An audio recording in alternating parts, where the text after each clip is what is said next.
ನನ್ನ ಮೇಲೆ ನಿನಗೆ ಸ್ವಲ್ಪ ಆದರೂ ಪ್ರೀತಿ ಇದ್ದರೆ ಈ 4 ವರ್ಷಗಳ ಕಾಲ ಅವನ ಪ್ರತಿ ಕ್ಷಣ ಹೆದರಿಸಿದ್ದಕ್ಕೆ, ಕಾಡಿದ್ದಕ್ಕೆ, ನಮ್ಮನ್ನು ಅನುಕ್ಷಣ ನಿನ್ನಿಂದ ದೂರ ಇಟ್ಟಿದ್ದಕ್ಕೆ ಅವನ್ನ ಹಾಗೆ ತೀರುವಂದು ಹೊಡಿಬೇಕು. ಈಗ ಪ್ರಜ್ಞೆ ಕಳ್ಕೊಂಡಿರೋ ಅವ್ನು ನಿನ್ನ ಪೆಟ್ಟುಗಳಿಗೆ ಕಣ್ಣು ತೆರಿಬೇಕು ಅಂತ ಕಣ್ಣುಗಳಿಂದ ಹಂಟರ ಕಡೆ ತೋರಿಸ್ತಾ ದೇವ್ ಮಾತಿಗೆ ಮೊದಲು ಸಾನ್ವಿ ಹೆದರ್ತಿದ್ದಂತೆ ದೇವ್ ಕಣ್ಗಳಲ್ಲಿ ಕೋಪ ಇಮ್ಮಡಿಯಾಗಿ ಹಲ್ಲುಗಣ್ಣ ಗಟ್ಟಿಯಾಗಿ ಕಡಿತಾ ಸಾನ್ವಿ ಕಡೆ ನೋಡ್ತಿದ್ದ. ಆ ನೋಟಕ್ಕೆ ಸಾನ್ವಿ ಮತ್ತೊಮ್ಮೆ ಎದುರು ಹೋದ ಹಾಗೆ, ಅದೆಲ್ಲ ಬಾವ ಅಂತಿದ್ರೆ ನಿರೂಪಿಸ್ಬಿಟ್ಟೆ ಅಂತ ಚಪ್ಪಾಳೆ ತಡ್ತಾ, ಒಟ್ನಲ್ಲಿ ನಾನಂದರೆ ನನ್ನ ಮಗಳಂದರೆ ನಿಂಗೆ ಸ್ವಲ್ಪನೂ ಇಷ್ಟ ಇಲ್ಲ ಅಂತ ನಿನ್ನ ಕೆಲಸಗಳ ಮೂಲಕ ನಿರೂಪಿಸ್ಬಿಟ್ಟೆ. Thank you so much. ಇಲ್ದಿದ್ರೆ ಇದೇ ಭ್ರಮೆಯಲ್ಲಿ ಇನ್ನೂ ಕೆಲವು ದಿನಗಳು ಕಳೆದಿದ್ರೆ ನಿನ್ನನ್ನು ಒಪ್ಕೊಳ್ತಿದ್ನೋ ಏನೋ. ನಿಜವಾಗಿ ಹುಚ್ಚ ನಾನು. ನಿನ್ನಲ್ಲಿ ಸಾಸಿವೆ ಕಾಳಷ್ಟು ಧೈರ್ಯ ಇಲ್ಲ ಅಂತ ಗೊತ್ತಿದ್ರೂ ಇಂಥ ಕೆಲಸ ಕೊಟ್ಟೆ ನೋಡು. ನನ್ನ ಕೆನ್ನೆಗೆ ನಾನೇ ಹೊಡ್ಕೊಳ್ಬೇಕು ಅಂಥೇಳಿ ಆ ಹುಡುಗಿ ಕಡೆ ನೋಡುವಷ್ಟರಲ್ಲಿ ಆ ಹುಡುಗಿ ಹೊಡೆದು ಸುಸ್ತಾಗಿ ಪಕ್ಕದಲ್ಲಿ ನಿಂತಿರೋದು ನೋಡಿ, ಇನ್ನು ಇವನನ್ನು ಮುಗಿಸ್ಬಿಡಮ್ಮ, ಇಲ್ಲಿ ಮುನ್ನಡೆಯೋ ಧೈರ್ಯ ಇಲ್ಲದವ್ರ ಹತ್ರ ಮಾತಾಡೋದು ವೇಸ್ಟ್ ಅಂತ ಅರ್ಥ ಆದಮೇಲೆಯೂ ಇನ್ನೊಬ್ಬರಿಗೆ ಇವನನ್ನು ಶಿಕ್ಷಿಸೋ ಅವಕಾಶ ಕೊಡಬೇಕು ಅಂತ ಅನ್ನಿಸ್ತಿಲ್ಲ ಅಂತ ದೇವ್ ಅಂದ ತಕ್ಷಣ ಸಾನ್ವಿ ಕೋಪದಿಂದ, ಅದೇಗೆ ಹೇಗೆ ಕೊಡದೇ ಇರ್ತೀಯ ಬಾವ, ನನಗೆ ಇವನ ಮೇಲೆ ತುಂಬ ಕೋಪ ಇದೆ, ಅವ್ನ ಕೋಪ ಎಲ್ಲ ಮೊದಲು ತೀರಿಸ್ಕೊಳ್ಳೋದಕ್ಕೆ ಬಿಡು ಅಂತ ದೊಡ್ಡ ಹೆಜ್ಜೆಗಳನ್ನಿಟ್ಟು ಮುಂದುವರಿತಿದ್ದಂತೆ ದೇವ್ ನಗ್ತಾ ನೋಡ್ತಿದ್ದ. ಆದರೆ ಸಾನ್ವಿ ಹಂಟ ತೊಗೊಂಡು ಹೊಡೆಯುವಷ್ಟು ಧೈರ್ಯ ಮಾಡಲಾರ್ದೆ ಸಮರ್ಥ್ ಎದುರು ನಿಂತು ತನ್ನ ಕಾಲಿನ ಚಪ್ಪಲಿಯನ್ನು ತೆಗೆದು ಸಮರ್ಥ್ 2 ಕೆನ್ನೆಗಳು ಬಾತ್ಕೊಳ್ಳುವಂತ ಹೊಡಿತಿದ್ರೆ ಸಮರ್ಥ್ ಕಣ್ಣು ತೆರೆದ ಅವನಿಗೆ ಚಪ್ಪಲಿಯಲ್ಲಿ ಹೊಡಿತಿರೋ ಸಾನ್ವಿ ಕಾಣಿಸಿದ್ಲು. ಅವಳ ಕಣ್ಣುಗಳಲ್ಲಿ ಅದೇ ಹುಚ್ಚುತನ ಕಂಡು ಶ್ರೀ ಅಂತ ನಿಶಕ್ತಿಯಿಂದ ಕರೆದ. ಆದರೆ ಆ ಮಾತು ಮಾತ್ರ ಗಂಟಲಿಂದ ಹೊರಗೆ ಬರಲಿಲ್ಲ. ಸಂಪೂರ್ಣವಾಗಿ ಶಕ್ತಿ ನಶಿಸಿ ಹೋಗಿದ್ದ ಕಾರಣ ಸಾನ್ವಿ ಅಳುತ್ತಲೇ ಹೊಡಿತಾ, ನಿನ್ನಿಂದ ನಾನು ತುಂಬ ಕಳ್ಕೊಂಡಿದ್ದೀನಿ. ಮುಖ್ಯವಾಗಿ ನನ್ನ ಭಾವನನ್ನು, ನನ್ನ ಮಗಳನ್ನು, ನನ್ನ ಮನಸ್ಸಿನ ಶಾಂತಿಯನ್ನೆಲ್ಲವನ್ನು ಕಳ್ಕೊಂಡೆ. ಅದಕ್ಕೆ ರಿಟರ್ನ್ ಕೊಡೋ ಟೈಮ್ ಬಂದಿದೆ, ಅದಕ್ಕೆ ಕೊಡ್ತಿದ್ದೀನಿ ತಗೋ ಅಂತ 2 ಕೆನ್ನೆಗಳು ಊದ್ಕೊಂಡು ರಕ್ತ ಬರೋಷ್ಟು ಹೊಡೆದು ಸುಸ್ತಾದ ಮೇಲೆ ದೇವ್ ಕಡೆ ಆಯಾಸದಿಂದ ನೋಡಿದ್ಲು. ದೇವ್ ಆ ಹುಡುಗಿ ಕಡೆ ನೋಡ್ದ. ಅಷ್ಟರಲ್ಲೇ ರೆಡಿಯಾಗಿದ್ದ ಆ ಹುಡುಗಿ ಒಂದು ಕ್ಷಣವೂ ತಡ ಮಾಡದೆ ಸಾನ್ವಿ ಪಕ್ಕಕ್ಕೆ ಜರುಗು ಅಂತಿದ್ದಂತೆ ಸಾನ್ವಿ ಪಕ್ಕಕ್ಕೆ ಸರಿದ ತಕ್ಷಣ ಸಮರ್ಥ್ ಎದೆಗೆ ಆ ಗನ್ನಿಂದ ಬುಲೆಟ್ಗಳನ್ನ ಇಳಿಸ್ಬಿಟ್ಲು. ಆದರೆ ಸಮರ್ಥ್ ಬಾಯಿಂದ ಮಾತ್ರ ಸಣ್ಣ ಕಿರುಚಾಟವೂ ಬರಲಿಲ್ಲ. ಯಾಕಂದರೆ ಬುಲೆಟ್ ನುಗ್ತಿದ್ದಂತೆ ಮಾತು ಹೊರಗೆ ಬರೋ ಮುನ್ನವೇ ಪ್ರಾಣ ಗಾಳಿಯಲ್ಲಿ ಸೇರಿ ಹೋಗಿತ್ತು.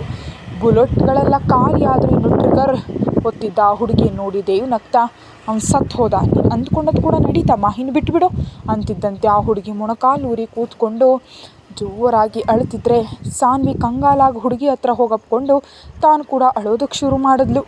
ಸಮರ್ಥ್ನಿಂದ ತಾನು ಪಟ್ಟ ನೋವುಗಳೆಲ್ಲ ನೆನಪು ಮಾಡಿಕೊಂಡು ಇಬ್ಬರು ಒಬ್ರಿಗೊಬ್ಬರು ಸಮಾಧಾನ ಮಾಡಿಕೊಂಡು ಇಬ್ಬರು ತಮ್ಮ ನೋವಿನಿಂದ ಹೊರಗೆ ಬಂದ ಮೇಲೆ ಕೃತಜ್ಞತೆಯಿಂದ ದೇವ್ ಕಡೆ ನೋಡಿದ್ರು. ಇನ್ನು ನಿಮ್ಮ ಮನಸ್ಸಿನ ಭಾರ ತುಂಬ ಕಡಿಮೆ ಆದಂತ ಅನಿಸುತ್ತೆ ಅಲ್ವಾ? ಸೊ ಇನ್ಮೇಲೆ ನೀವೇನು ಇವನಿಗಾಗ ಆಲೋಚನೆ ಮಾಡಬೇಡಿ. ಇವನ ಪ್ರಾಣ ಹೋಯ್ತಂದರೆ ಅವನು ಮಾಡಿದ ಕರ್ಮಗಳ ಕಾರಣದಿಂದಲೇ ಹೊರತು ನೀವೇನು ಮಾಡಿಲ್ಲ ಅಂತ ಅವರ ಮುಖದಲ್ಲಿದ್ದ ಭಾವನೆಗಳನ್ನ ನೋಡಿ ಹೇಳ್ದ ದೇವ್. ಸೆಕ್ಯೂರಿಟಿ ಅವ್ರನ್ನ ಕರೆಸಿ ಸಮರ್ಥ್ ಬಾಡಿಯನ್ನು ಸಾಗಿಸ್ಬಿಟ್ಟ. ಅದೆಲ್ಲ ಮುಗಿದ ಮೇಲೆ ಹೋಗಿ ರೆಸ್ಟ್ ತಗೊಳ್ಳಿ ಅಂತ ಸಾನ್ವಿಯನ್ನು ಕರ್ಕೊಂಡು ರೂಮಿಗೆ ಹೋಗ್ತಿದ್ದಂತೆ ಸಾನ್ವಿ ಗಟ್ಟಿಯಾಗಿ ದೇವ್ರನ್ನ ಅಪ್ಕೊಂಡು ಅವನ ಎದೆ ಮೇಲೆ ಸ್ಟ್ರಾಂಗಾಗಿ ಮುತ್ಕೊಟ್ಟು, ನಿಜವಾಗಿಯೂ ತುಂಬ ತುಂಬ ಹ್ಯಾಪಿ ಆಗಿದೆ ಬಾಬಾ, ನಿಜವಾಗಿಯೂ ನೀನು ಎಷ್ಟು ಒಳ್ಳೆ ಕೆಲಸ ಮಾಡಿದೆ ಗೊತ್ತಾ ನಿನಗೆ. ನನ್ನ ಮನಸ್ಸಿನಲ್ಲಿದ್ದ ಭಾರದ ಜೊತೆ ಇಷ್ಟು ದಿನ ಮನೆ ಮಾಡಿದ ಭಯ ಕೂಡ ಈಗ ದೂರ ಆಗಿದೆ. ಈಗ ನಾನು ಯಾರಿಗೂ ಹೆದರಬೇಕಾದ ಅಗತ್ಯ ಇಲ್ಲ, ಯಾರು ಇಷ್ಟದಂತೆಯೂ ಹಾಡಬೇಕಾದ ಅಗತ್ಯ ಇಲ್ಲ, ಮುಖ್ಯವಾಗಿ ನನ್ನವ್ರನ್ನ ಬಿಟ್ಟು ದೂರ ಇರಬೇಕಾದ ಅಗತ್ಯನೇ ಇಲ್ಲ. ಈ ಕ್ಷಣದಿಂದ ನನ್ನ ಜೀವನವನ್ನು ನನಗಿಷ್ಟ ಬಂದಾಗ ಅನುಭವಿಸ್ತೀನಿ. ಥ್ಯಾಂಕ್ ಯು ಬಾಬಾ, ಥ್ಯಾಂಕ್ ಯು ಸೋ ಮಚ್, ಮತ್ತೊಮ್ಮೆ ನನ್ನ ಜೀವನದಲ್ಲಿ ಸ್ವಾತಂತ್ರ್ಯ ತಂದುಕೊಟ್ಟಿದ್ದಕ್ಕೆ ಅಂತ ಎಮೋಷ್ನಲ್ ಆಗಿ ಮೆಲ್ಲಗೆ ಹೇಳಿದ್ಲು. ಹಬ್ಬ ಪಾಪ ತುಂಬ ಹುಯಿಸ್ಕೊಳ್ತಿದ್ದಾಳೆ ಅಂತ ದೇವ್ ಮನಸ್ಸಲ್ಲಿ ಅಂದ್ಕೊಂಡು ಹೊರಗೆ ಮಾತ್ರ ಸೀರಿಯಸ್ ಆಗಿ ಫೇಸ್ ಇಟ್ಕೊಂಡು ಸಾನ್ವಿಯಿಂದ ದೂರ ಸರಿದು, ಜಾಸ್ತಿ ಊಹಿಸ್ಕೊಬೇಡ, ನಾನು ಇದೆಲ್ಲ ಮಾಡಿದ್ದು ಕೇವಲ ನನ್ನ ಕೈಯಿಂದ ಒಬ್ಬರು ಪ್ರಾಣ ಹೋಗೋದು ಇಷ್ಟ ಇಲ್ಲದೆ. ಅದೇ ನೀವು ಅಂದ್ಕೊಳ್ಳಿ, ನೀವು ಕೊಂದರೆ ದೊಡ್ಡದಾಗಿ ಯಾವುದೇ ಕೇಸ್ಗಳಾಗಲ್ಲ. ಮೇಲಾಗಿ ಇವನ್ ತಂದೆ ಅಮೇರಿಕಾದಲ್ಲಿ ದೊಡ್ಡ ಪೊಸಿಷನ್ಲಿದ್ದಾರೆ ಅಂತ ನೀವೇ ಹೇಳಿದ್ರಿ, ಅವನಿಂದ ನನಗೆ ಯಾವುದೇ ರಿಸ್ಕ್ ಬರೋದಿರಲಿ ಅಂತ ಬೇಕಂತಾನೆ ನಿಮ್ಮನ್ನು ಇದ್ರಲ್ಲಿ ತಗ್ಲಾಕ್ತೆ. ಹೇಗಿದೆ ನನ್ನ ಪ್ಲ್ಯಾನ್ ಅಂತ ಕಣ್ಸನ್ನೆ ಮಾಡ್ತಾ ಇವಿಲ್ ಸ್ಮೈಲ್ ಕೊಟ್ಟ. ಆಹಾ, ತುಂಬ ಚೆನ್ನಾಗಿದೆ ಬಾಬಾ, ನಿಜವಾಗಿ ನಿನ್ನೆ ರಕ್ಷಿಸ್ಕೊಳ್ಳೋಕೆ ಇದೆಲ್ಲ ಮಾಡಿದೆಯಾ ಅಂದರೆ ನಾನು ಪ್ರಾಮಿಸ್ ಮಾಡ್ತಿದ್ದೀನಿ, ನಿನಗಿಂತ ಮುಂಚೆ ನಾನು ಶಿಕ್ಷೆ ಅನುಭವಿಸೋದಕ್ಕೆ ಯಾವಾಗಲೂ ರೆಡಿಯಾಗಿರ್ತೀನಿ. ಯಾಕಂದರೆ ಇದೆಲ್ಲ ನೀನು ನನಗೋಸ್ಕರ ಮಾಡಿದ್ಯಾ, ಕೇವಲ ನನಗೋಸ್ಕರ. ಅಂತಹ ನಿನಗಾಗಿ ನಾನು ಈ ಮಾತ್ರ ಶಿಕ್ಷೆ ಅನುಭವಿಸಲ್ವಾ? ಖಂಡಿತ ಅನುಭವಿಸ್ತೀನಿ, ಎಲ್ಲವೂ ನಿನಗಾಗಿ ಬಾವಾ ಅಂತ ಎಮೋಷ್ನಲ್ ಆಗಿ ಹೇಳಿದ್ಲು ಸಾನ್ವಿ. ಹಬ್ಬ ತುಂಬ ಜಾಸ್ತಿ ಆಯಿತು, ಸರಿ ಇನ್ನು ಹೋಗು ಅಂತ ಸಾನ್ವಿನ ಬಿಟ್ಟಿದ್ದೇವೆ. ಡೈರೆಕ್ಟಾಗಿ ವಾಶ್ರೂಮ್ ಒಳಗೆ ಹೊರಟೋಗಿ ಪ್ರಶಾಂತವಾಗಿ ಸ್ನಾನ ಮಾಡಿ ಬಂದಮೇಲೆ ಸಾನ್ವಿ ಕೂಡ ವಾಶ್ರೂಮ್ ಒಳಗೆ ಹೋದ್ಲು ಸ್ನಾನ ಮಾಡಲು. ಇಬ್ಬರು ಸ್ನಾನ ಮುಗಿದ ಹಿರಾಳಿಗೆ ಇತ್ತ ಮಲ್ಕೊಂಡ ಮೇಲೆ ಸಾನ್ವಿ ನಿದ್ರೆ ಬಾರದೆ ದೇವ್ ಕಡೆ ಕಣ್ಣು ಮಿಟುಕಿಸ್ದೆ ನೋಡ್ತಿದ್ರೆ ಕಣ್ಣು ಮುಚ್ಚಿ ದೇವಿಗೆ ಸಾನ್ವಿನ ಊಟ ಚುಚ್ಚಿದಂತೆ ಕಣ್ಣು ತೆರೆದೆ. ಕಣ್ಮುಚ್ಚು, ಕಣ್ಣುಗಳಿಂದ ತಿಂದುಬಿಡುವಾಗ ನೋಡ್ತಿದ್ಯಾ, ಅಚ್ಚೆ ನಿದ್ರೆ ಕೂಡ ಪ್ರಶಾಂತವಾಗಿ ಮಾಡೋದಕ್ಕೆ ಬಿಡಲ್ಲ ಅಂತ ಅಂತ ಗದರಿಸಿದ್ದಕ್ಕೆ, ಬಿಡಲ್ಲ ಬಾಬಾ, ನಿಜವಾಗಿಯೂ ಹೀಗೆ ನಿನ್ನ ನೋಡ್ತಾ ಬದುಕ್ಬಿಡ್ಬೇಕಂತ ಎಷ್ಟೋ ಬಾರಿ ಅನಿಸಿದೆ. ಅವಕಾಶ ಸಿಕ್ಕಿದೆ, ಯಾಕೆ ಬಿಡಲಿ, ನೀನಿದ್ರೆ ಮಾಡು, ನಾನು ನಿನ್ನ ನೋಡ್ತಾ ಬದುಕ್ಬಿಡ್ತೀನಿ ಅಂತ ಹೇಳಿ ಕೆನ್ನೆ ಕೆಳಗೆ ಕೈ ಇಟ್ಕೊಂಡು ದೇವ್ ಕಡೆ ನೋಡ್ತಾ ಕೂತ್ಲು ಸಾನ್ವಿ. ದೇವ್ ಮನಸ್ಸಿನಲ್ಲೇ ನಗ್ತಾ, ಹಬ್ಬ, ನೀನು ಇಷ್ಟ ಬಂದ ಹಾಗೆ ಮಾಡು, ಹೇಗಿದ್ರು ನಾನು ಹೇಳಿದ್ದನ್ನು ನೀನು ಕೇಳಲ್ಲ ತಾನೇ, ಹೇಳಿ ಮಾತ್ರ ಏನು ಲಾಭ ಅಂತ ಗದರಿಸಿ ಪ್ರಶಾಂತವಾಗಿ ಮನಸ್ಸಿನಲ್ಲಿ ಭಾರ ಎಲ್ಲ ತೀರಿದ್ರಿಂದ ನಿದ್ರೆ ಹೋದ. ಸಾನ್ವಿ ಅದೇ ಪ್ರಶಾಂತವಾದ ಮನಸ್ಸಿನಿಂದ ತನ್ನ ಭಾವನ ನೋಡ್ತಲೇ ಬೆಳಗಾಗುವಷ್ಟರಲ್ಲಿ ನಿದ್ರೆಗೆ ಜಾರಿದ್ಲು. ಬೆಳಿಗ್ಗೆ 10 ಗಂಟೆ ಕಾಣ್ತಾರೆ. ಸಾನ್ವಿ ಪಕ್ಕದಲ್ಲಿ ಅಹಿರಾಳ್ ಜೊತೆ ದೇವ್ ಕೂಡ ಕಾಣಿಸ್ತಾ ಇರೋದಕ್ಕೆ ಕಂಗಾಲಾಗ್ಬಿಟ್ಟು, ಅಹಿ ಬಾವಾ ಅಂತ ಗಟ್ಟಿಯಾಗಿ ಕಿರ್ಚ್ತಾ ಕೆಳಗೆ ಬಂದು. ಅಷ್ಟರಲ್ಲಿ ಹಾಲ್ನಲ್ಲಿ ಕೂತಿದ್ದ ಮಿಕ್ಕವರೆಲ್ಲ ತುಂಬ ಡಲ್ಲಾಗಿ ಮುಖ ಎಲ್ಲ ಬೆಳಗಾಗಿ ಕೂತಿದ್ರು. ಅವ್ರನ್ನ ನೋಡಿದ್ಲೇ ಸಾನ್ವಿ ಮನಸ್ಸಿಗೆ ಏನೋ ಕೇಡು ಶಂಕಿಸಿದಂತಾಗಿ ಒಂದೊಂದೇ ಮೆಟ್ಟಿಲು ಇಳಿತಾ ಬಂದ್ಲು. ಏನಾಯಿತು, ಎಲ್ಲರೂ ಯಾಕೆ ಹೀಗೆ ಡಲ್ಲಾಗಿದ್ದೀರಿ ಅಂತ ಅನುಮಾನದಿಂದ ಕೇಳಿದ್ಲು ಕಣ್ಣು ಸಣ್ಣದು ಮಾಡಿ. ಸಾನ್ವಿ ನೋಡಿದ್ಲೆ ಅವ್ರ ಮುಖಗಳು ಇನ್ನೂ ಬೆಳಗಾದವು. ಇನ್ನು ಅಲ್ಲೇ ಇದ್ದ ದೇವ್ ಕರ್ಕೊಂಡು ಬಂದಿದ್ದ ಫ್ಯಾಮಿಲಿ ಸಾನ್ವಿ ನಿಜ ಹೇಳಬೇಕು ಅಂದ್ಕೊಳ್ಳೋಷ್ಟರಲ್ಲೇ ಕಾವ್ಯ ಹೊರಗೆ ಹೋದರು, ಇನ್ನೂ ತಿರುಗಿ ಬಂದಿಲ್ಲ. ಎಲ್ಲಿಗೆ ಹೋದರು ಅಂತ ಅರ್ಥ ಆಗ್ತಿಲ್ಲ. ಬೆಳಿಗ್ಗೆ 6 ಗಂಟೆ ಸಮಯದಲ್ಲಿ ಹೋದರು, ಅದು ಕೂಡ ಅಹಿರಾಳನ್ನು ಕರ್ಕೊಂಡು. ಏನೋ ಅಣ್ಣ ಯಾವಾಗ ಹೇಗಿರ್ತಾನೋ ಏನು ಮಾಡ್ತಾನೋ ಏನೂ ಗೊತ್ತಾಗ್ತಿಲ್ಲ ಸಾನ್ವಿ. ನಿಜಕ್ಕೂ ಈಗ ಯಾಕೆ ಅಣ್ಣ ಹೀಗೆ ಹೋಗಬೇಕಾದ ಅಗತ್ಯ ಬಂತು, ನೀವೇನಾದರೂ ಮತ್ತೆ ಜಗಳ ಆಡಿದ್ರಾ ಅಂತ ಅನುಮಾನದಿಂದ ಕೇಳಿದ್ಲು ಕಾವ್ಯ. ಏನು ಮಾತಾಡ್ತಿದ್ಯಾ ನೀನು, ಬಾಬಾ ಹೊರಟೋಗೋದೇನು, ಎಲ್ಲಿಗೆ ಹೋದ, ಅದು ಕೂಡ ಅಹಿರಾಳನ್ನು ಕರ್ಕೊಂಡು, ಮತ್ತು ನನ್ನನ್ನು ಯಾಕೆ ಎಬ್ಬಿಸ್ಲಿಲ್ಲ, ಎಬ್ಸಿದ್ರೆ ನಾನು ಕೂಡ ಹೋಗ್ತಿದ್ದೆ ಅಲ್ವಾ ಅಂತ ಕಂಗಾಲಾಗಿ ಕೇಳ್ತಾ ಅವ್ರ ಹತ್ರ ಬಂದರೆ, ಅಣ್ಣ ಹೇಳ್ದ ನೀನು ನಿದ್ರೆ ಮಾಡ್ತಿದ್ದೀಯ ಎಬ್ಬಿಸ್ಬೇಡ ಅಂತ, ಅದಕ್ಕೆ ಎಬ್ಬಿಸ್ಲಿಲ್ಲ. ಆದರೂ ನಿನ್ನನ್ನು ಎಬ್ಬಿಸಿದ್ರೆ ನೀನು ಮಾಡೋದೇನಿತ್ತು ಅದಕ್ಕೆ ಅಂತ ಅಣ್ಣನ ಎದುರು ನಿಲ್ತೀಯಾ, ಅದಕ್ಕಿಂತ ಹೆಚ್ಚಾಗಿ ಏನು ಮಾಡಲ್ಲ ತಾನೇ. ಇಷ್ಟು ದಿನ ಹೇಗೆ ಅಣ್ಣ ಬೇಡ ಅಂತಿದ್ಯೋ, ಇನ್ಮೇಲೆ ಸಂತೋಷವಾಗಿ ಇರು. ಅದಕ್ಕೆ ಏನೋ ಅಣ್ಣ ನಿನ್ನ ಶಾಶ್ವತವಾಗಿ ಬಿಟ್ಟು ಹೋದ್ನೇನೋ, ನಿನ್ನ ಭಯಗಳಿಗೆ ಯಾವಾಗ ಎಲ್ಲಿ ಹೇಗೆ ಬಿಟ್ಬಿಡ್ತೀಯೋ ಅಂತ ತಿಳಿದೆ. ಯಾವ ಗಂಡಸಾದರೂ ಹೆಂಡತಿಯಿಂದ ಬಯಸೋದು ಸ್ವಲ್ಪ ಪ್ರೀತಿಯೇನ, ಆದರೆ ಅಸಹ್ಯನಲ್ಲ ತಾನೇ. ಅದಕ್ಕೆ ನೀನು ಇಷ್ಟು ವರ್ಷ ಅಣ್ಣನಿಗೆ ತುಂಬ ನೋವು ಕೊಟ್ಟೆ, ಆದರೆ ಅಣ್ಣ ಇಷ್ಟು ವರ್ಷಗಳಲ್ಲಿ ನಿನ್ನ ಮೇಲೆ ಕನಿಷ್ಠ ಒಂದು 4 ಬಾರಿ ಆದರೂ ಕೈ ಮಾಡಲಿಲ್ಲ. ಯಾಕೆ ಗೊತ್ತಾ, ಅದು ಅಣ್ಣನಿಗೆ ನಿನ್ನ ಮೇಲಿದ್ದ ಪ್ರೀತಿ. ಆದರೆ ನೀನು ಅಣ್ಣನ ಮೇಲೆ ಎಷ್ಟೇ ಪ್ರೀತಿ ಇದ್ದರೂ ನಿನ್ನ ಮಾತುಗಳು ಅಣ್ಣನ ಮನಸ್ಸನ್ನು ಗಾಯಗೊಳಿಸಿದ್ವು. ಅದೇ ಮಾತುಗಳನ್ನ ನಾನು ನಮ್ಮ ಅಣ್ಣನಿಗೆ ಅಂತಿದ್ರೆ ಖಂಡಿತ ಈ ಹೊತ್ತಿಗೆ ನಮ್ಮ ಬಂದ ಯಾವಾಗಲೂ ಕತ್ತರಿಸಿ ಹೋಗ್ತಿತ್ತು. ಯಾರೋ ಹೆದರಿಸ್ತಾರೆ ಅಂತ ನಾನು ಅಳ್ತಾ ಕೂತಿದ್ರೆ ಅಂತ ಅಂದ್ಲು ಕಾವ್ಯ. ದೇವ್ ಒಟ್ಟು ಹೋದ ಅನ್ನೋ ಮಾತಿನ ಬಳಿಯೇ ನಿಂತು ಹೋದ ಸಾನ್ವಿ. ಮಿಕ್ಕಿದ್ದನ್ನು ಸರಿಯಾಗಿ ಕೇಳಿಸ್ಕೊಳ್ಳೇ ಇಲ್ಲ. ಅದೇ ಹೇಳಿದ್ನಲ್ಲ, ಪೂರ್ತಿಯಾಗಿ ಕೇಳಿಸ್ಕೊಂಡಿದ್ದರೆ ಸಂಪೂರ್ಣವಾಗಿ ಮುರಿದು ಬೀಳ್ತಿದ್ಲೋ ಏನೋ, ಆದರೆ ಕೇಳಿಸ್ಕೊಳ್ಳೋದು ಕಾರಣ ಕಣ್ಣೀರಿನೊಂದಿಗೆ ಮೊಣಕಾಲೂರಿ ಕೆಳಗೆ ಬಿದ್ಲು. ಬಾವಾ ನನ್ನ ಬಿಟ್ಟು ಹೋಗೋದೇನು, ಇಲ್ಲ ಹಾಗೆಂದಿಗೂ ಆಗಲ್ಲ. ನಾನು ಎಷ್ಟೇ ದೊಡ್ಡ ತಪ್ಪು ಮಾಡಿದ್ರು ಬಾವಾ ನನ್ನನ್ನು ಬಿಡಲ್ಲ, ನನ್ನ ಜೊತೆ ಇರ್ತಾನೆ. ಈ 4 ವರ್ಷ ನನ್ನನ್ನು ನನ್ನ ಜೊತೆಲೇ ಇಟ್ಕೊಳ್ಳಿಲ್ವಾ, ನನ್ನಷ್ಟಕ್ಕೆ ನಾನೇ ಹೋಗ್ಬೇಕಂದ್ಕೊಂಡ್ರು ಎಂದು ಹೋಗೋದಕ್ಕೆ ಬಿಡಲಿಲ್ಲ ಅಂಥವ್ನು ಈಗ ಬಿಟ್ಟು ಹೋಗ್ಬಿಡ್ತಾನಾ. ನಿಜ ಹೇಳೋದಕ್ಕೆ ಸುಳ್ಳು ಹೇಳ್ತಿದ್ಯಾ ತಾನೇ ನೀನು. ಬಾವಾ ಹೊರಗೆ ಹೋಗಿದ್ದಾನೆ, ಬಂದೇ ಬರ್ತಾನಲ್ವಾ ಅಂತ ಕೇಳಿದ್ಲು ಸಾನ್ವಿ ಭಯದಿಂದ.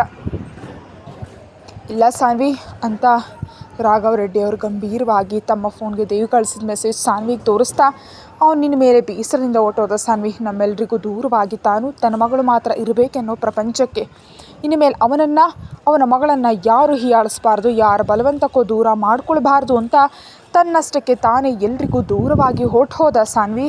ದೇವ್ ಇಷ್ಟು ವರ್ಷ ತುಂಬ ನೋವು ಅನುಭವಿಸ್ದ. ಅವನ ನೋವನ್ನು ಈ ರೂಪದಲ್ಲಿ ತೋರಿಸ್ತಿದ್ದಾನೆ. ಅವನ ಕಡೆ ನ್ಯಾಯವಿದೆ, ನಾವು ಕೂಡ ಏನು ಮಾಡೋದಕ್ಕಾಗ್ತಿಲ್ಲ. ಇನ್ನು ಮುಖ್ಯವಾಗಿ ಅವನ ಫೋನ್ ಸಿಗ್ನಲ್ಸ್ ಕೂಡ ಈ ಮನೆಯ ಸುತ್ತಮುತ್ತಲೇ ಇವೆ ಅಂತ ತಿಳಿದು ಹುಡುಕಿಸಿದ್ರೆ ಅವನ ಫೋನ್ ಇಲ್ಲೇ ಬಿಟ್ಟು ಹೋಗಿದ್ದಾನೆ ಅಂತ ತಿಳಿತು. ಎಲ್ಲಿಗೆ ಹೋದ ಅಂತ ಅರ್ಥ ಆಗ್ತಿಲ್ಲ ಅನ್ನುತ್ತಾ ಅವರು ತಮ್ಮ ಫೋನ್ ಸಾನ್ವಿ ಕೈ ಕೊಟ್ಟರು. ಸಾನ್ವಿ ಆ ಫೋನ್ನಲ್ಲಿದ್ದ ಮ್ಯಾಟರ್ ಓದ್ತಿದ್ದಂತೆ ಕಣ್ಣುಗಳಲ್ಲಿ ನೀರು ಒಣಗಿ ಹೋಗುವಂತಾಯಿತು. ಅಷ್ಟಕ್ಕೂ ಅದರಲ್ಲಿದ್ದ ವಿಷಯ ಏನಂದರೆ, ತಾತಯ್ಯ ಇನ್ಮೇಲೆ ನನಗೆ ಈ ಮನೆಯಲ್ಲಿ ಇರಬೇಕು ಅನ್ನಿಸ್ತಿಲ್ಲ. ಈ ಮನೆಯಲ್ಲಿ ನನ್ನ ನೆನಪುಗಳು ತುಂಬ ಮಟ್ಟಿಗೆ ಮನಸ್ಸನ್ನು ಕಾಡುವಂಥದ್ದೇ. ಮೊದಲಿಗೆ ಅಮ್ಮ ಅಪ್ಪ ತೀರ್ಕೊಂಡ್ರೆ ಆಮೇಲೆ ನನ್ನಷ್ಟಕ್ಕೆ ನಾನು ಈ ಮನೆಗೆ ಬಂದು ಆಗ್ತಾ ಬಿಡುಗಡೆಬೇಕನ್ನೋ ಆಸೆಯಿಂದ ಒಬ್ಬ ಮನುಷ್ಯನನ್ನು ಕೊಂದೆ. ಇನ್ನು ಎಷ್ಟೋ ಸಂತೋಷವಾಗಿ ನಾನು ಪ್ರೀತಿಸಿದ ಹುಡುಗಿ ನನ್ನ ಜೊತೆ ನನ್ನ ಮನೆಗೆ ಕರ್ಕೊಂಡು ಬಂದು ಮಹಾರಾಣಿಯಂತೆ ಇಟ್ಟರೆ ಅವಳು ಏಕಾಂಗ ನನ್ನ ಎದೆಗೆ ಒದ್ದು ನನ್ನನ್ನು ಗಂಡಸೇ ಅಲ್ಲ ಅನ್ನುತ್ತಾ ನನ್ನನ್ನು ಒಬ್ಬ ಜೀವ ಇಲ್ಲದವನನ್ನಾಗಿ ಮಾಡಿದ್ಲು ತಾತಯ್ಯ. ಅದಕ್ಕೆ ಈ ಮನೆಯಲ್ಲಿರೋದು ನನಗೆ ಸ್ವಲ್ಪನೂ ಇಷ್ಟ ಇಲ್ಲ, ಮುಖ್ಯವಾಗಿ ಸಾನ್ವಿ ಜೊತೆ. ಅದಕ್ಕೆ ಇನ್ನೆರಡು ದಿನಗಳಲ್ಲಿ ಡಿವೋರ್ಸ್ ಪೇಪರ್ಸ್ ಕೂಡ ಬರುತ್ತೆ. ಅವುಗಳ ಮೇಲೆ ಸೈನ್ ಮಾಡಿದ್ರೆ ಮ್ಯೂಚುವಲ್ ಡಿವೋರ್ಸ್ ಬಂದುಬಿಡುತ್ತೆ. ಇನ್ಮೇಲೆ ಅವಳಿಷ್ಟ, ಅವಳು ಎಲ್ಲಿಗೆ ಹೋಗ್ಬೇಕು ಅಂದ್ಕೊಂಡ್ರೆ ಅಲ್ಲಿಗೆ ಹೋಗಬಹುದು. ನಾನು ಇನ್ನು ಮುಂದೆ ಅವಳನ್ನ ಯಾವುದೇ ಕಾರಣಕ್ಕೂ ಯಾವುದಕ್ಕೂ ತಡೆಯಲ್ಲ. ಆದರೆ ನನ್ನ ಹತ್ರಕ್ಕೆ ಮಾತ್ರ ಬರಬೇಡ ಅಂತ ಹೇಳಿದಾತಯ್ಯ. ನನಗೆ ಇನ್ನೂ ಅವಳೊಂದಿಗೆ ಬಂದ ಬೇಡ ಅವಳ ಜೊತೆ ಯಾವ ಸಂಬಂಧನೂ ನನಗೆ ಬೇಡ. ಯಾವ ಕ್ಷಣ ಹೇಗೆ ಬಿಹೇವ್ ಮಾಡ್ತಾಳೋ ತಿಳಿಯದ ಅವಳ ಬಿಹೇವಿಯರ್ನಿಂದ ಇದುವರೆಗೆ ನಾನು ತುಂಬ ಸಫರ್ ಆಗಿದ್ದೀನಿ. ಇನ್ಮೇಲೆ ಸಫರ್ ಆಗಬೇಕು ಅಂತ ನಾನು ಅಂದ್ಕೊಳ್ತಾ ಇಲ್ಲ.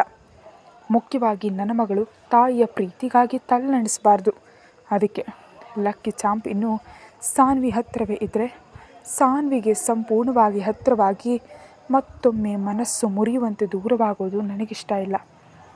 ನಾನಂದರೆ ಹೇಗೆಯೂ ತಡ್ಕೊಂಡೆ, ಆದರೆ ಅಹಿರಾ ಅವಳು ತಡ್ಕೊಳ್ಳಾರಳು ತಾತಯ್ಯ. ಅದಕ್ಕೆ ಮೊದಲೇ ಕರ್ಕೊಂಡು ಹೋಗ್ತಾ ಇದ್ದೀನಿ. ಇನ್ಮೇಲೆ ನಾವು ಎಂದಿಗೂ ನಿಮಗೆ ಭಾರ ಆಗಲ್ಲ ತಾತಯ್ಯ. ಮುಖ್ಯವಾಗಿ ನಿಮ್ಮ ಮೊಮ್ಮಗಳಿಗೆ ಹೇಳಿ ಇನ್ಮೇಲೆ ನಮ್ಮ ಬಗ್ಗೆ ಅವಳು ಆಲೋಚನೆ ಮಾಡಬೇಕಾದ ಅಗತ್ಯನೇ ಇಲ್ಲ ಅಂತ. ನಮ್ಮ ಪ್ರಾಣಗಳಿಗಾಗಿ ತನ್ನನ್ನು ತಾನು ಕೀಳಾಗಿಸ್ಕೊಳ್ತಾ ನಮ್ಮನ್ನು ಕೀಳು ಮಾಡಿ ಪ್ರಾಣ ಹೋಗೋ ಮಾತುಗಳನ್ನ ಆಡಬೇಕಾದ ಅಗತ್ಯ ಇನ್ನು ಮುಂದೆ ಇರಲ್ಲ ತಾತಯ್ಯ. ಸಂತೋಷವಾಗಿರೋದಕ್ಕೆ ಹೇಳಿ ಅವಳಿಗೆ. ಗುಡ್ ಬಾಯ್ ತಾತಯ್ಯ. ಮತ್ತೆಂದಿಗೆ ಅಲ್ಲಿಗೆ ಬರ್ತೀನೋ ಗೊತ್ತಿಲ್ಲ. ನಿಜಕ್ಕೂ ಬರ್ತೀನೋ ಇಲ್ವೋ ಅದು ಕೂಡ ಹೇಳಲಾರೆ ತಾತಯ್ಯ ಅಂತ ಇತ್ತು. ಅದನ್ನು ಓದುತ್ತಲೇ ಬ್ರೇಕ್ ಡೌನ್ ಆಗೋದು ಸಾನ್ವಿ ಒಮ್ಮೆಗೆ ಗಟ್ಟಿಯಾಗಳ್ತಾ ಮುಖವನ್ನು ಅಂಗೈಯಲ್ಲಿ ಮುಚ್ಚಿಕೊಂಡು ಬಾವಾ ಅಹಿ ಅಂತ ಕಿರ್ಚ್ತಿದ್ರೆ ಪ್ರಿಯಾಗ್ ಮತ್ತು ಅನ್ಸೂಯ ಅವರು ಬೇಸರದಿಂದ ಸಾನ್ವಿಯನ್ನು ಹತ್ರ ಕರ್ಕೊಂಡು ಬಾಧೆ ಪಡಬೇಡಮ್ಮ, ಬಾವ ಎಲ್ಲಿದ್ದರೂ ಪ್ರತಿಕ್ಷಣ ನಿನ್ನ ಬಗ್ಗೆ ಆಲೋಚನೆ ಮಾಡ್ತಾ ಇರ್ತಾನೆ. ಅವನಿಗೆ ನೀನಂದರೆ ಪ್ರಾಣ. ಜಾಸ್ತಿ ದಿನ ನಿನಗೆ ದೂರವಾಗಿರಲಾರ. ಖಂಡಿತವಾಗಿ ತಿರುಗಿ ಬರ್ತಾನೆ ಅಂತ ಅವಳನ್ನ ಸಮಾಧಾನ ಮಾಡ್ತಾ ನಿಂತರು. ಸಾನ್ವಿ ಅಳೋದನ್ನು ನೋಡಿ ರಾಘವ್ ರೆಡ್ಡಿಯವ್ರ ಮೆಲ್ಲಗೆ ಕಾವ್ಯ ಹತ್ರ ಬಂದು ನಾವು ಅನಾವಶ್ಯಕವಾಗಿ ಸಾನ್ವಿಗೆ ಬೇಸರ ಮಾಡ್ತಿದ್ದೀವಾ ಕಾವ್ಯ? ಈ ವಿಷಯ ಏನಾದರೂ ದೇವಗೆ ತಿಳಿದ್ರೆ ಜಾಗತಿಕ ಯುದ್ಧವೇ ಶುರುವಾಗುತ್ತೆ ಅಂತ ಟೆನ್ಷನ್ನಿಂದ ಅಂದರು. ಆ್ಯಕ್ಚುಲಾಗಿ ಏನಾಯ್ತಂದರೆ ದೇವ್ ಸಾನ್ವಿ ಮತ್ತು ಅಹಿರಾಳೊಂದಿಗೆ ಸೇರಿ ಎಲ್ರಿಗೂ ದೂರವಾಗಿ ಕೆಲವು ದಿನಗಳು ಎಲ್ಲಾದರೂ ಹೋಗಬೇಕಂತ ಅಂದ್ಕೊಂಡಿದ್ದ. ತಾನು ತನ್ನ ಮಗಳು ಮತ್ತು ಸಾನ್ವಿ ಮಾತ್ರ ಇರೋ ಹಾಗೆ ತಾನು ಅಂದ್ಕೊಂಡ ಪ್ಲೇಸ್ ರಿಸರ್ವ್ ಮಾಡಲು ದೇವ್ ಸ್ವತಃ ತಾನೇ ಎದ್ದು ಹೋಗಿದ್ದ. ಅವನು ಹೋಗ್ತಾ ಇರೋ ಸಮಯದಲ್ಲಿ ಅಹಿರಾ ಕೂಡ ಬರ್ತೀನಿ ಅಂತ ಹಠ ಹಿಡಿದಿದ್ದರಿಂದ ಮೇಲಾಗಿ ಸಾನ್ವಿ ಕೂಡ ನಿದ್ರೆಯಲ್ಲಿದ್ದ ಕಾರಣ ಸರಿ ಅಂತ ಹೇಳಿ ಅಹಿರಾಳನ್ನು ಕರ್ಕೊಂಡು ಒಟ್ಟು ಹೋಗಿದ್ದ ಆತ. ಆಗಲೇ ಹೇಳಿದ್ದು ಕಾವ್ಯ ತನ್ನ ಮೆದುಳಿನಲ್ಲಿ ಬಂದ ಆಲೋಚನೆಯನ್ನು ಎಲ್ರಿಗೂ ಹೇಳಿದ್ಲು. ಅದಕ್ಕೆ ಎದ್ದ ತಕ್ಷಣ ಅಣ್ಣ ತನ್ನಿಂದ ದೂರ ಹೊರಟೋಗಿದ್ದಾನೆ ಅಂದರೆ ಅದಕ್ಕೆ ತಾನು ಮಾಡಿದ ತಪ್ಪನ್ನು ಅರಿತುಕೊಳ್ತಾಳೆ. ಇನ್ಯಾವತ್ತೂ ಅವಳು ಅಣ್ಣನಿಗೆ ದೂರನೇ ಆಗಲ್ಲ. ಅದು 10 ನಿಮಿಷ ಆದರೂ ಸರಿ. ಇನ್ಯಾವತ್ತೂ ಅದಕ್ಕೆ ಅಣ್ಣನನ್ನು ಅಹಿರಾಳನ್ನು ದೂರ ಇಡೋ ಆಲೋಚನೆಯನ್ನೇ ಮಾಡಲ್ಲ ತಾತಯ್ಯ. ಅತ್ತೇವ್ರೆ ಅಂತ ಬಲವಂತವಾಗಿ ಅಲ್ಲಿರೋ ಎಲ್ಲರನ್ನ ಏನೋ ಒಂದು ಹೇಳಿ ಒಪ್ಸಿದ್ಲು.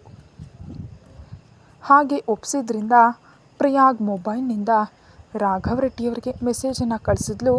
ದೇವ್ ಕಳಿಸಿರೋ ರೀತಿಯೇ ತಾತಯ್ಯನವರ ಫೋನ್ನಲ್ಲಿ ಪ್ರಿಯಾಗ್ ನಂಬರನ್ನು ದೇವ್ ಹೆಸರಿಗೆ ಬದಲಾಯಿಸಿ ದೇವ್ ವಾಟ್ಸಪ್ ಪ್ರೊಫೈಲ್ ಪಿಕ್ ಅಹಿರಾ ಪ್ರಿನ್ಸೆಸ್ ಫ್ರಾಕ್ನಲ್ಲಿರೋದನ್ನು ಇಟ್ಕೊಂಡಿದ್ರೆ ಸೇಮ್ ಡಿಟ್ಟೋ ಅದೇ ಫೋಟೋ ಇಟ್ಟು ಸಾನ್ವಿ ನೋಡುವಂತೆ ಮಾಡಿದರು. ಇನ್ನು ಸಾನ್ವಿ ಆ ಮೆಸೇಜ್ಗಳನ್ನೆಲ್ಲ ಓದ್ತಾ ಇರೋ ಸಮಯದಲ್ಲಿ ಎಲ್ಲಿ ಕಂಡು ಹಿಡಿದು ಬಿಡ್ತಾಳೋ ಅಂತ ಅವರು ತುಂಬ ಟೆನ್ಷನ್ ಪಟ್ಟರು.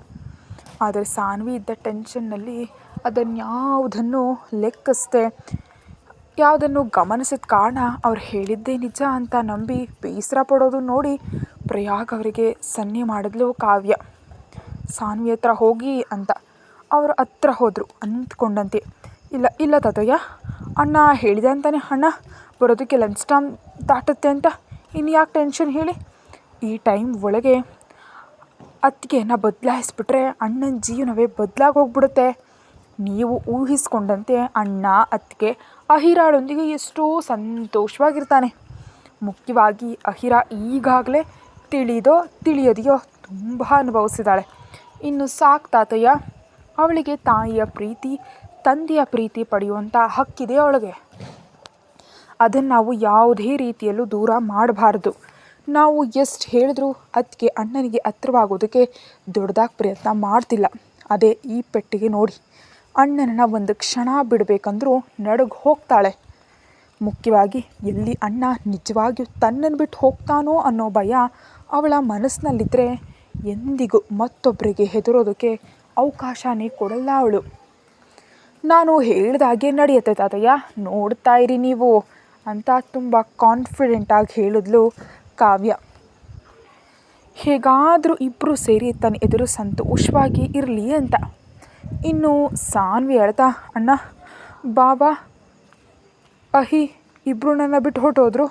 ಆಗ ಹೇಗೆ ಬಿಟ್ಟು ಹೊರಟೋಗ್ತಾರಣ್ಣ? ನಾನಂದರೆ ಭಾವನೆಗೆ ಪ್ರಾಣ ತಾನೇ. ಎಷ್ಟೇ ತಪ್ಪು ಮಾಡಿದ್ರು ಆ ಮಾತ್ರಕ್ಕೆ ಹೀಗೆ ನನ್ನ ಜೀವಿತಾವಧಿ ಒಂಟಿಯಾಗಿರೋದಕ್ಕೆ ಬಿಟ್ಟು ಹೋಗ್ಬೇಕಾ ಅವರು? ಯಾಕಣ್ಣ, ಭಾವ ನನಗೆ ಇಷ್ಟು ದೊಡ್ಡ ಶಿಕ್ಷೆ ನೀಡ್ದ ಯಾಕೆ ಅಂತ ಪ್ರಿಯಾ ಕಾಲರ್ ಹಿಡಿದು ಕೇಳ್ತಾ, ಪ್ಲೀಸ್ ಅಣ್ಣ, ಪ್ಲೀಸ್ ಭಾವ ಎಲ್ಲಿದ್ದಾನೆ ಅಂತ ಕಂಡುಹಿಡಿ. ನಾನು ಭಾವನ ಹತ್ರ ಹೋಗ್ತೀನಿ ಅಣ್ಣ. ನಾನು ಭಾವ ಅಹಿ ಇಲ್ಲದೆ ಬದುಕಲಾರೆ, ನಿನಗೆ ಗೊತ್ತು ತಾನೇ ಅಣ್ಣ. ಭಾವ ಅಂದರೆ ನನಗೆ ಎಷ್ಟು ಇಷ್ಟ ಅಂತ ಗೊತ್ತಲ್ವ ನಿನಗೆ ಅಂತ ಕಣ್ಣೀರಿನಿಂದ ಬೇಡ್ಕೊಳ್ತಾ ಕೇಳಿದ್ಲು. ಬಂತು ಅವಕಾಶ ಅನ್ನುವಂತೆ ಕಾವ್ಯ ಪ್ರಯಾಗ್ಗೆ ಕಣ್ಣುಗಳಿಂದಲೇ ವಾರ್ನಿಂಗ್ ನೀಡುವಂತೆ ಹೇಳಿದ್ರಿಂದ ಪ್ರಯಾಗ್ ಅನಿವಾರ್ಯವಾಗಿ, ಹಾಗಿದ್ರೆ ಮಾತು ಕೊಡು ಸಾನ್ವಿ, ಇನ್ಯಾವತ್ತೂ ನೀನು ಅಹಿರಾಳನ್ನು ಭಾವನನ್ನು ದೂರ ಇಡಲ್ಲ ಅಂತ. ಹಾಗೆ ಮಾತು ಕೊಟ್ಟರೆ ನಿನ್ನನ್ನು ಭಾವನ ಹತ್ರ ಕಳಿಸೋ ಜವಾಬ್ದಾರಿ ನನ್ನದು ಅಂತ ಸೀರಿಯಸ್ ಆಗಿ ಕೇಳ್ದ ಪ್ರಯಾಗ್. ಅಷ್ಟರಲ್ಲೇ ಅಹಿರಾಳ್ ಜೊತೆ ಒಳಗಡೆ ಹೆಜ್ಜೆ ಇಟ್ಟ ದೇವ್. ಏನು ನಡೀತಾ ಇದೆ ಇಲ್ಲಿ ಅಂತ ಸೀರಿಯಸ್ ಆಗಿ ಕೇಳ್ದ. ಕೆಳಗೆ ಕೂತು ಅಳ್ತಾ ಇರೋ ಸಾನ್ವಿಯನ್ನು ನೋಡಿ ಏನೋ ನಡೆದಿದೆ ಅಂತ ಅರ್ಥ ಮಾಡಿಕೊಂಡು ಸಡನ್ನಾಗಿ ಬಂದ ದೇವನನ್ನು ನೋಡಿ ಎಲ್ಲರೂ ಭಯದಿಂದ ಗುಟುಕು ನುಂಗೋದಕ್ಕೆ ಸ್ಟಾರ್ಟ್ ಮಾಡಿದ್ರು. ಅಷ್ಟು ಬೇಗ ದೇವ್ ಬಂದುಬಿಡ್ತಾನೆ ಅಂತ ಯಾರು ಊಹಿಸಿದ ಕಾರಣ ಅವರಲ್ಲಿ ನಡುಕ ಶುರುವಾಯಿತು. ಈಗೇನಂತಾನೋ ಅಂತ ಸಾನ್ವಿ ದೇವ್ ಮತ್ತು ಅಹಿರಾಳನ್ನು ನೋಡುತ್ತಲೇ ಬಾವಾ ಅನ್ನುತ್ತಾ ಓಡ್ ಹೋಗಿ ದೇವ್ ಎದೆ ಮೇಲೆ ವಾಲ್ ಹೋಗಿ ದೇವ್ ಕೈಯಲ್ಲಿದ್ದ ಅಹಿರಾಳ್ ಮುಖಕ್ಕೆಲ್ಲ ಮುತ್ತುಗಳು ಕೊಡ್ತಾ, ಇನ್ನು ನಿನ್ನ ಯಾವತ್ತಿಗೂ ಬಿಡಲ್ಲ, ಎಂದಿಗೂ ನಿನ್ನ ದೂರ ಮಾಡಲ್ಲ, ಪ್ರಾಮಿಸ್ ಅನ್ನುತ್ತಾ ಅಳುತ್ತಾ ದೇವ್ ಕಡೆ ನೋಡ್ತಾ, ನನ್ನ ಕ್ಷಮಿಸು ಬಾಬಾ, ನಿಜವಾಗಿಯೂ ನನಗೆಷ್ಟು ದೊಡ್ಡ ತಪ್ಪು ಮಾಡಿದ್ದೀನೋ ನಿನ್ನಿಂದ ಕೆಲವು ಕ್ಷಣಗಳು ದೂರ ಆದಾಗಷ್ಟೇ ನನಗೆ ಅರ್ಥ ಆಯಿತು. ಇನ್ಮೇಲೆ ಯಾವುದೇ ಸತ್ಯವನ್ನು ನಾನು ನಿನ್ನ ಹತ್ರ ಮುಚ್ಚಿಡಲ್ಲ ಬಾಬಾ, ಹೇಳ್ಕೊಂಡು ಬಿಡ್ತೀನಿ, ಪ್ರಾಮಿಸ್ ಬಾಬಾ, ಪ್ರತಿಯೊಂದೂ ನಿನ್ನ ಜೊತೆ ಹೇಳ್ತೀನಿ. ಆದರೆ ನನ್ನನ್ನು ಮಾತ್ರ ನೀನು ಬಿಟ್ಟು ಹೋಗಬೇಡ ಬಾಬಾ, ಪ್ಲೀಸ್, ತಡ್ಕೊಳ್ಳೋದಕ್ಕಾಗಲ್ಲ ಬಾಬಾ, ಪ್ಲೀಸ್, ನೀನೇ ನನ್ನ ಪ್ರಾಣ ಭಾವ ಅಂತ ಬಿಕ್ಕಳಿಸ್ತಾ ಹೇಳ್ತಿದ್ರೆ ದೇವ್ಗೆ ಅದೇನೂ ಅರ್ಥ ಆಗದೆ, ನೀನೇನು ಮಾತಾಡ್ತಿದ್ಯೋ ನನಗೇನು ಅರ್ಥ ಆಗ್ತಾ ಇಲ್ಲ ಸಾನ್ವಿ ಅಂತಂದ. ಸಾನ್ವಿ ಎದುರಿಗೆ ನಿಂತು, ಅದೇ ಬಾಬಾ, ನೀನು ನನ್ನನ್ನು ಬಿಟ್ಟು ಅಂತ ಅಂತಿರುವಾಗಲೇ ಕಾವ್ಯ ಕಂಗಾಲಾಗಿ, ಅಣ್ಣ ಬಂದ್ರಾ? ಅತ್ತಿಗೆಗೆ ನೀನು ಅಹಿರಾ ಕಾಣಿಸ್ತಾ ಇರೋದಕ್ಕೆ ತನ್ನ ಬಿಟ್ಟು ಹೋಗಿದ್ದೀರಾ ಅಂತ ಏನೋ ಅಂತ ಹೆದರ್ಕೊಂಡು ಬಿಟ್ಟಿದ್ದಾಳೆ, ಅದಕ್ಕೆ ಹಾಗೆ ಮಾತಾಡ್ತಿದ್ದಾಳಷ್ಟೆ, ಅದನ್ನೇನು ಲೆಕ್ಕಿಸ್ಕೊಳ್ಬೇಡಿ, ಅಹಿರಾ ಇಲ್ಬಾ ಅಂತ ಕರೆದ್ಲು. ಅಷ್ಟರಲ್ಲೇ ತಾಯಿಯ ಅಳುವನ್ನು ನೋಡಿ ಮುಖ ಸಣ್ಣದು ಮಾಡ್ಕೊಂಡಿದ್ದಂಥ ಅಹಿರಾ ದೇವ್ ಕೈಯಿಂದ ಜಾರಿ ಕಾವ್ಯ ಹತ್ರ ಹೊರಟು ಹೋದರೆ ದೇವ್ ಕಾವ್ಯ ಕಡೆ ಕಣ್ಣು ಕಿರಿದು ಮಾಡಿ ನೋಡ್ತಾ, ಏನು ಮಾತಾಡ್ತಿದ್ಯಾ ಕಾವ್ಯ ನೀನು? ನಾನು ಸಾನ್ವಿನ ಬಿಟ್ಟು ಹೋಗೋದೇನು? ಹಾಗೆ ಬಿಟ್ಟು ಹೋಗೋನೇ ಆಗಿದ್ದರೆ ಈ 4 ವರ್ಷ ನನ್ನನ್ನು ಅಸಹ್ಯ ಪಟ್ಟುಕೊಂಡು ನನ್ನ ಮಗಳನ್ನು ದೂರ ಇಟ್ಟಿದ್ದಕ್ಕೆ ಇವಳನ್ನು ಮನೆಯಲ್ಲೇ ಇಟ್ಕೊಳ್ತಿದ್ದ ನಾನು? ಯಾವಾಗಲೂ ಹೊರಗಡೆ ದೂಡ್ತಿದ್ದೆ ಅಲ್ವಾ ಅಂತ ಅಯೋಮಯವಾಗಿ ಅನ್ನುತ್ತಾ, ಏನಾಯ್ತು ಸಾನ್ವಿ ಅಂತ ಸೀರಿಯಸ್ ಆಗಿ ಅವನು ಕೇಳಿದ್ದಕ್ಕೆ ಸಾನ್ವಿ ಸ್ವಲ್ಪ ಅಯೋಮಯವಾಗಿಯೇ ನಡೆದಿದ್ದನ್ನೆಲ್ಲ ಹೇಳಿ, ನೀನು ನನ್ನ ಬಿಟ್ಟು ಹೋಗಲಿಲ್ವಾ ಬಾವಾ? ಮತ್ತು ಎಲ್ಲಿಗೆ ಹೋಗಿದ್ದೆ ನನಗೆ ಹೇಳಿದೆ ಅಂತ ಕೇಳಿದ್ಲು. ಹೆಚ್ಚಿನ ವಿಡಿಯೋಗಾಗಿ ಚಾನಲ್ಗೆ ಮೆಂಬರ್ಶಿಪ್ ತೊಗೊಂಡು ವಿಡಿಯೋ ನೋಡಿ. Thank you.